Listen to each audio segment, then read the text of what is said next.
Hello guys, welcome back to our channel. So Mahesh Babu గారి 'Dookudu' cinema ఏదైతే ఉందో ఆ సినిమాని రిలీజ్‌కి అయితే ప్లాన్ చేస్తున్నారనమాట. అది కూడా ఎప్పుడు అంటే ఆగస్టు 7వ తారీఖు 'దూకుడు' సినిమాని గ్రాండ్‌గా రిలీజ్ అయితే చేయబోతున్నారనే చెప్పాలి. అండ్ తెలుగు స్టేట్స్‌లో ఇక బీభత్సంగా ఉంటది. అండ్ మంచి సినిమా అనే చెప్పాలి. అండ్ నాకు మహేష్ బాబు గారి సినిమాల్లో 2 సినిమాలు బాగా ఇష్టం. ఒకటొచ్చేసి 'పోకిరి' అండ్ ఇంకోటొచ్చేసి 'దూకుడు' అనమాట. సో 'దూకుడు' సినిమా మామూలు సినిమా గాదు. అసలు నెక్స్ట్ లెవెల్ కామెడీ ఉంటుంది. అండ్ మీమ్ మెటీరియల్ గూడా బాగా ఉంటుంది. మహేష్ బాబు గారి యాక్టింగ్ మామూలుగుండదు.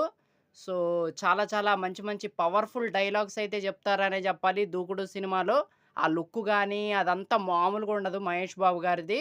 సో పోలీస్ గెటప్‌లో అసలు నిజంగా చాలా బాగా చేశాననమాట. సో అది.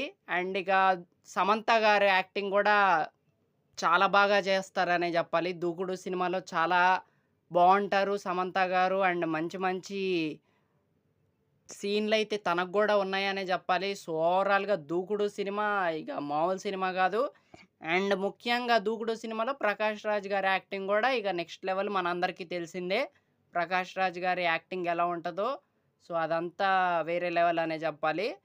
అండ్ మన 'బ్రహ్మానందం' గారిని మర్చిపోకూడదు. 'బ్రహ్మానందం' గారైతే ఇరగదీస్తారనే జెప్పాలి.